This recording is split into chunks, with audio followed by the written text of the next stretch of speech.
We decided to take a road trip last Friday to Junction City, Kentucky, to the smallest park in the Kentucky system, named after Kentucky's first governor, Isaac Shelby.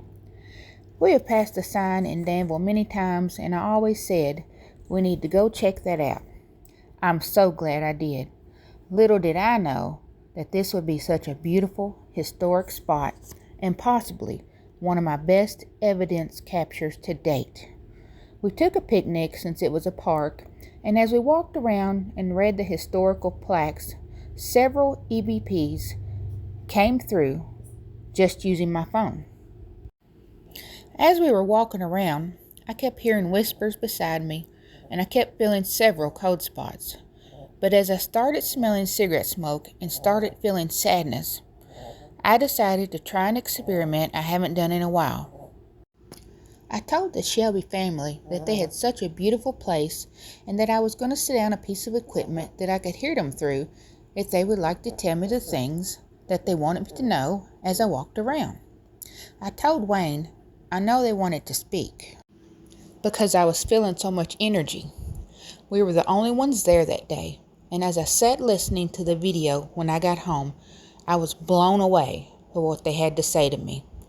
With headphones, you will actually be able to hear the long rifle sounds as they tell me that they are coming. This session absolutely gave me so much excitement by the evidence I captured.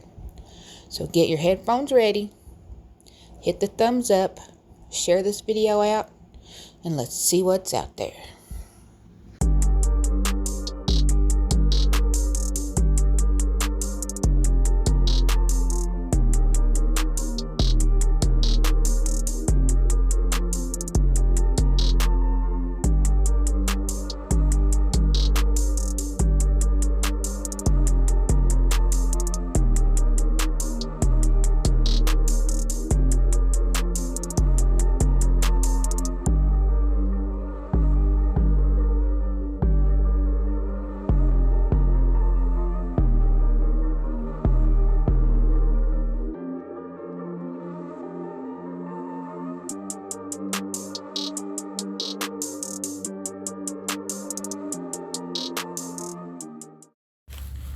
Alright, today we're at the smallest park in the Kentucky park system with the burial grounds of the Isaac Shelby family.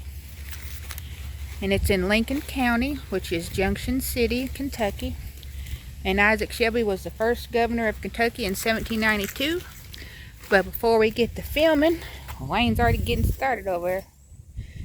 Me and the captain's going to have us a little picnic. Today we got the Long John Silver's fish and chicken basket for $6.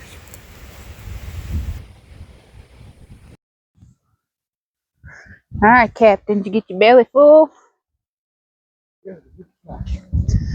First thing I want to say, this was the most beautiful driveway, or I guess you'd say lane, back into this area. It's so, I don't know how you describe it. It's just so peaceful and beautiful, and yeah. And there was trees as big around as wide as the Jeep was. Yeah. I mean, they were huge.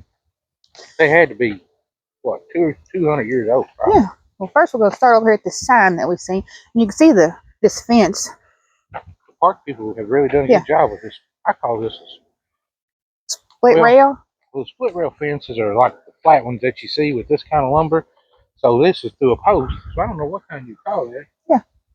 So they run it through the split rail, but really they done a really good job on it. Now, as you pull in, the section comes this way for the cemetery. We haven't read everything yet, but I'm gonna see. I'm pretty sure that this is part of the plantation. But now, when you get up to the edge here, it says private drive, so somebody privately owns that back there. So they bought that, but it did say on the sign, open from, I think it was 9 to 5. 9 to 5, yes. So and this fence goes from here all the way up. All the way to it was so beautiful as we turned in. All right, let's see what this first sign says. And as we said, this is the smallest Kentucky state park in the state of Kentucky. Yep. And this is the gentleman who it's about here. Of course, sun's in my eyes. It's Isaac Shelby. he was the first and also the fifth governor. And Yeah, it says Isaac Shelby's military decision at the Battle of Kings Mountain in 1779 secured a critical victory for America during the Revolutionary War.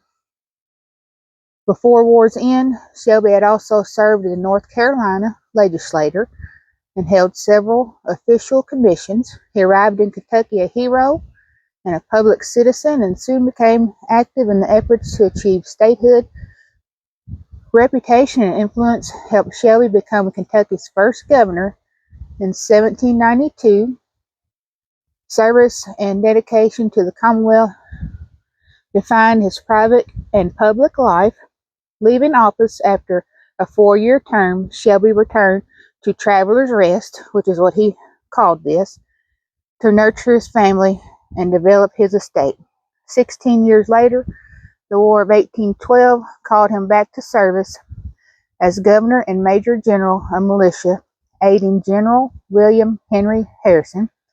He left office in 1816, then declined to become President Monroe's Secretary of War. The commission resulting in the Jackson Purchase ended Shelby's public career.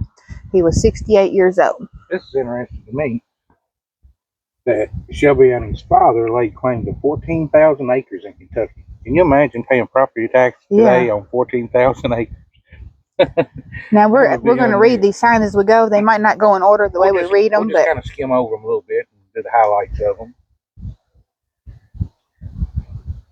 That Shelby gave or willed his children portions of his estate, assuring their position in society and continued influence of the Shelby family name. But back then, that's what people don't realize. A lot of people, you had all this land, and if you wanted your children, to have a good standing in the community, you had to be a landowner back then. Right. That would give you prestige back then. If you didn't own land back then, and this guy over here owned a lot of land, well, he would get a better position in the cabinet or a better position in government than you would because he had land and you didn't. It's just the way it worked back then. Land was worth more than money back then. And it's also so weird that it wasn't really windy until we pulled up in here and parked, and then it's very windy. So we'll just kind of read a little bit more. And Isaac married Susanna. Let's see. The Shelby stood among the first families of Kentucky born in Maryland. Isaac Shelby settled in Kentucky in 1782 and married Susanna Hart a year later at Boonesboro, which we've been there, but I don't think we filmed it yet. We didn't film it, but I enjoyed it. There's also a fort there, like Fort Harrod in Harrodsburg. They have a live blacksmith working there and everything. It's really neat. So now that the weather's better, we can start doing those. But he was 32 and she was 19. Susanna's family came from North Carolina. Her father, Nathaniel, had been one of the original proprietors of Henderson's Grant. Isaac and Susanna built a life and legacy around Traveler's Rest, part of a vast estate of land in the Bluegrass region. They were devoted parents. 5 of the 6 boys and 4 of 5 girls grew to adulthood there and would marry with other influential families. The sons would reside on substantial plantations divided from the estate, and numerous grandchildren would further extend the Shelby name and reputation. So this is kind of neat right here that in the 20s or 1820s, he would sell 40 to 50 cattle a year and up to 40 hogs a year. Of course, that was good income too. He also bred horses. When wildlife became less abundant, he kept deer on his property. And of course, you needed meat. You didn't go down to Kroger. You went deer hunting. Right. You pulled one of your cattle or your hogs out, and he also raised sheep. And this is kind of neat. They also grew grain, vegetables, fruit, and tobacco.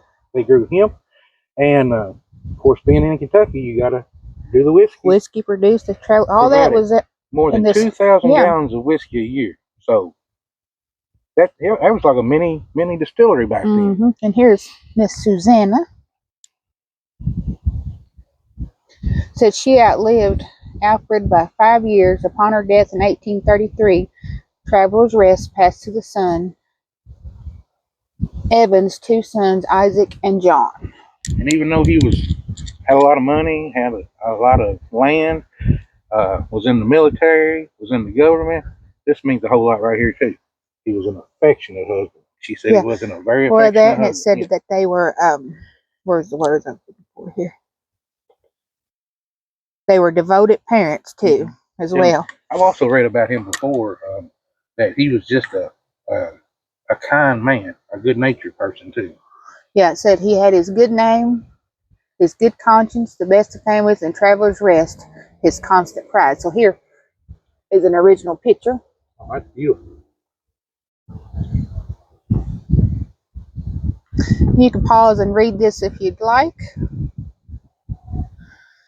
One thing I did see, what I'm pointing out here, it says Travelers Rest burned in 1905. The original detached brick kitchen remains intact, which is out there. The southern plantation kitchens are often designed for a variety of functions under one roof that might contain the kitchen, well, dairy, smokehouse, and laundry. So, yeah, look at the size of this kitchen. From what I can see back then, you wouldn't have like what the kitchen is now. The kitchen now, it's like a mini house. You would have, I guess, you would have your. keep talking. I'd say you would probably have storage for grain in there and storage for other stuff, and definitely a smokehouse. Every place around here had a smokehouse on those old plantations because that was something that you could load up in the morning, get your smoke going, go to the fields and work all day, and then you'd have at it in the evening a lot of times. I just noticed I would love to be able to, I know it's private property back there now, but see how that house behind it, its porch comes out like a early plantation. I would love to see what that house looks like. I bet it's beautiful. Just like right now, this is going to be a cornfield right here. I guess there were some more pictures over here. Okay, this is the estate of the son James. Wow, look at those portraits that they come out. And then this was the home of Thomas, son Evan, and Arcadia, or I can't read it. Arcadia. And this one was to Isaac Shelby Jr. This is really neat. The bricks for the house were made on site. Yep. Can you imagine the work that went into that when you had to make? And I guarantee that there was a sawmill somewhere around there that made the lumber. Right. Probably made the lumber, but definitely made the bricks. It said so. All right. What is this little interesting bit?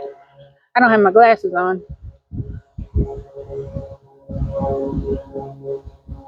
Oh, he gave his spyglass to his son. It looks like his watch. Like he had a gold medallion. And I give my wife, Susanna, the gold medal. That's very interesting. Yeah, that's right. All right, let's go check it. Yep. But you can imagine how peaceful it was back here. It's so peaceful now, but in the distance you could see houses and stuff, which, back then, this was just land way back here. You might have had a neighbor, the next 10 miles down the road, maybe? Oh, look, somebody went through the fence. Whoop. See a section right there. Section broke. But, the park department have done a really good job keeping this place. It just got weed eated the other day. You can tell the grass is still fresh. As you walk up, you got some benches to have a picnic or a trash can. We did notice that back here, a large tree has fell on this corner. They'll probably get that up here for too long. Those little, I call them little airplane things. They're falling from the tree, hitting me. People talking about the Isaac Cemetery here. Isaac Shelby Cemetery. Said he was a soldier, statesman, surveyor, was Kentucky's first governor. He served from 1792 to 96, re-elected in 1812. And he came to Kentucky in 1774 when he was hired by the Transylvania Company to survey the new Kentucky territory. But in exchange for his service as a surveyor, they offered him his choice of the land in the new territory. And I lost my track. Choice of the land in the new territory, and he chose the surrounding land, which he called Travelers Rest. I've noticed about that. Excuse me. About a lot of the the first people that come around that explored Kentucky as surveyors and stuff, a lot of them just stayed here. And Yeah. that's where they come in from all the other states and stuff. They just like the beauty of it. And I also think that they did offer them a lot. They offered them, if you'll do all this surveying instead of taking the money, we'll give you some land instead, because, you know, then you could start your plantation. Yeah, the land was worth more than the money was, you know, back then. And it did say on this one that it didn't say over there that Susanna, his wife, was the daughter of Captain Nathaniel Hart, one of the first settlers in Kentucky and one of the owners of the Transylvania Company. So that's how he was working. Okay, now I'm seeing here his wife's father hired him for the company, and then he gave him land. Yeah.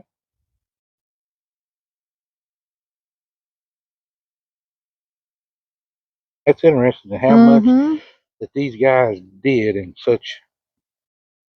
their lifetime, because nowadays you get up, you go to work, and then you spend your time on the weekends and stuff. But they lived their job every day, didn't they? Right. Another interesting fact says that, of course, Isaac Shelby designed it, but it said it was one of the first stone houses in Kentucky. The main wing was 2 stories high with a single story wing extending from the other end, one containing the master bedroom and the other the kitchen. And then, of course, it says here it was accidentally burned in 1905 when the current owner tried to smoke out a wasp nest in the attic. So we just heard the train go by a while ago. So the engineer from the train back then, of course, I'm sure it was steam. I can't get it out. Spit it out, Captain. Steam engine? Yeah, steam engine. The old trains will remember steam engine. And he blew the whistle trying to alert the people, but there was not enough water, not enough people around. This is kind of neat at the bottom.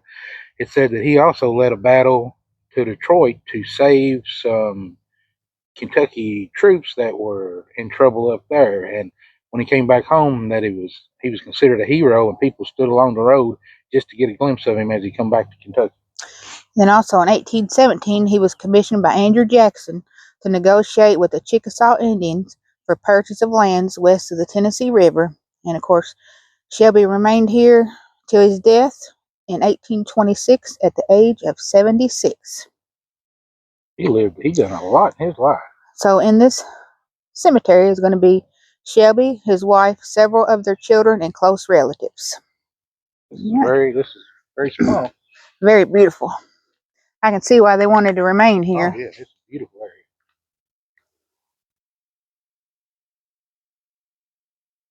Got my flippy flops on flopping. This kind of lays out where everybody's buried at in here. I like it when it has you're here and then goes from there. Yeah.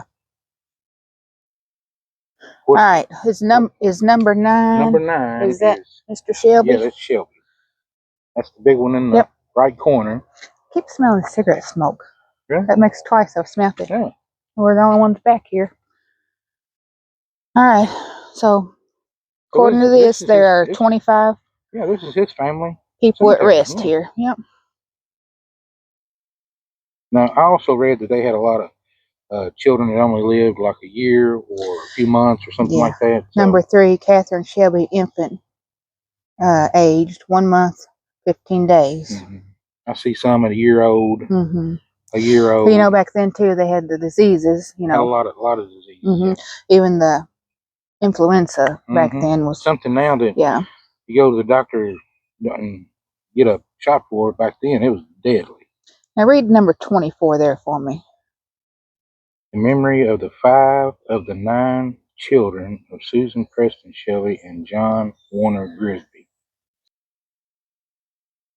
Let's see here. Now,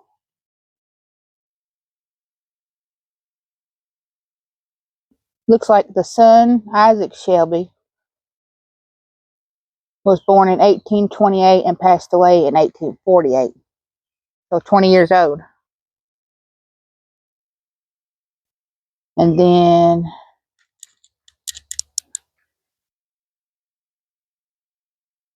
Isaac Shelby, son of Evan, Evan was Isaac's son, passed away at 17 years old.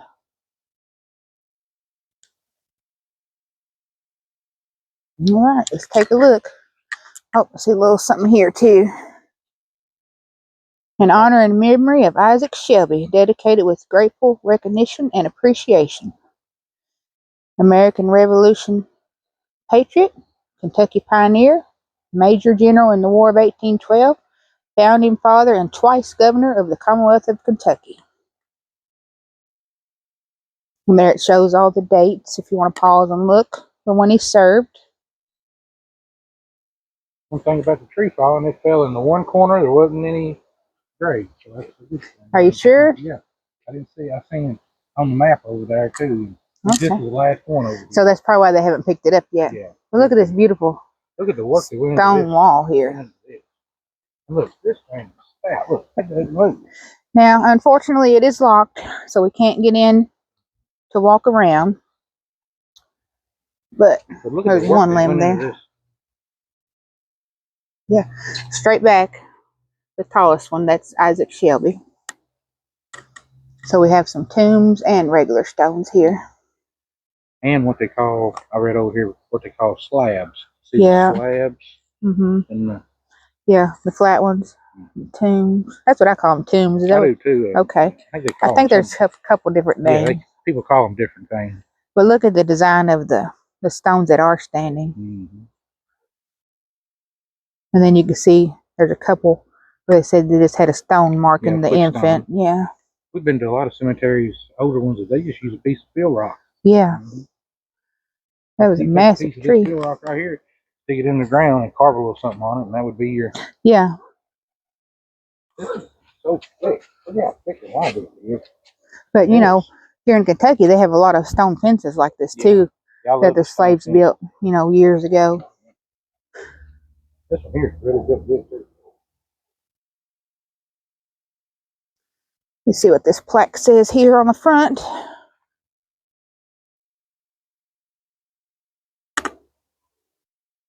This is the Shelby Travelers Rest Burying Ground, enclosed August of 1820. Okay, so they enclosed it in 1820.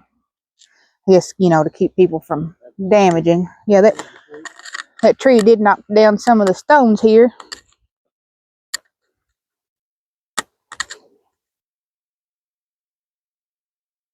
But like I said, this is owned by the park system, so they will come out and clean that tree up.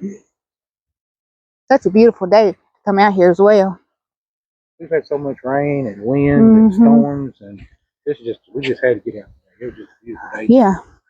Well, we had seen this sign several times, and then we didn't. It was raining, or it would be too windy. We decided to come out today and try the microphones. They may have took that fence down there to, or you can see the fence there. They may have took that down to get a tractor. Well, I was thinking maybe to replace it, because see, there's a piece down.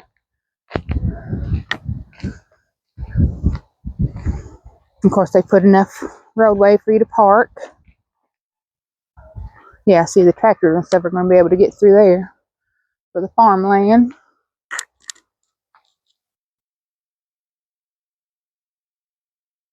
Captain. We're going to stop on the way out on the road and show you how big some of these trees are. There. Okay. I did want to try one experiment, since I'm smelling cigarette smoke and we're the only ones back here. And it did say that they raise tobacco as well, correct? Oh, yeah. Okay. I think I want to set over my spirit app just for a few minutes as we walk off and let the spirits communicate if they want to. I haven't done that in a while. I've done that in cemeteries before. Just walk off and invite them to come up and talk and tell us anything they want us to know, or something that they want us to come back for. What do you think? Yeah, let's try. Set it out for about 10 minutes while we walk around. Yeah. And I know they will talk about what you're doing as well. So it's kind of neat to do. So I'm going to pause and get some equipment out. What I'll do is I'll leave my microphone laying over there as well. Just let the necrophonic run. Provided, you know, no one else shows up. Oh. You got something to say, Mr. Bird?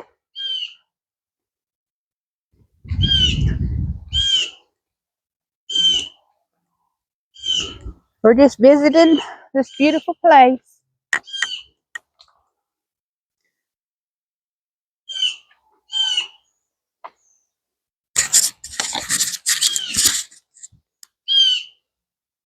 All right, spirits. I'm going to set this down. Let's see. I'll set it up on top here.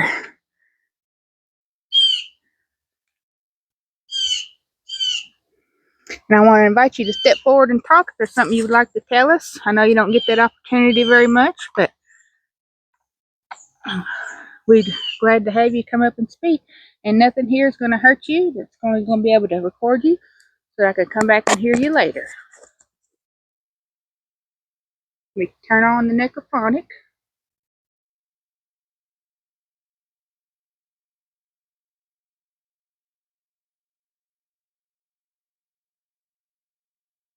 We're just going to walk around and look at your beautiful place of rest.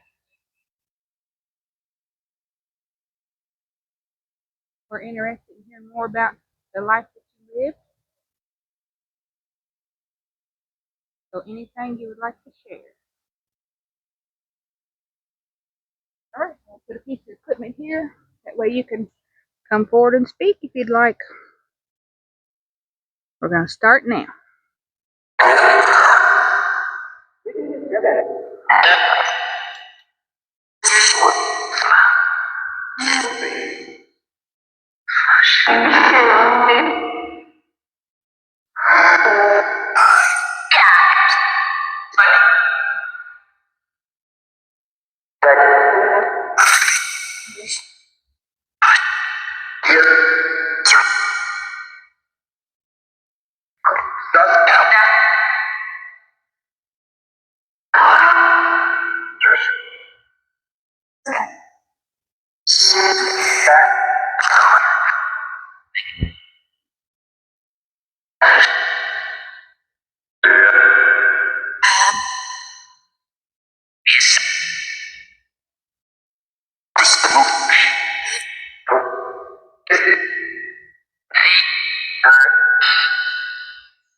Come back, Spirit. Let's pause for just a moment. Mr. Shelby, if anyone or you and your family would like to come forward and speak, we'll be happy to hear from you.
All right, I'm going to pause. All right, to the Shelby family, we want to thank you for communicating with us today and letting us come out and visit your beautiful place of rest. We're going to go now, and we'll be back again some other time.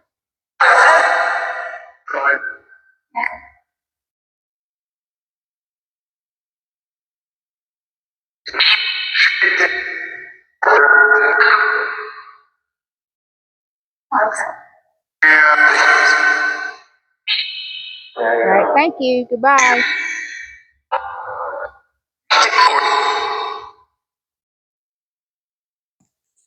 Or say recording as I was turning that off. Oh, all the little red ants. I'm not going to say what I was always taught they're called. All right. You ready to go?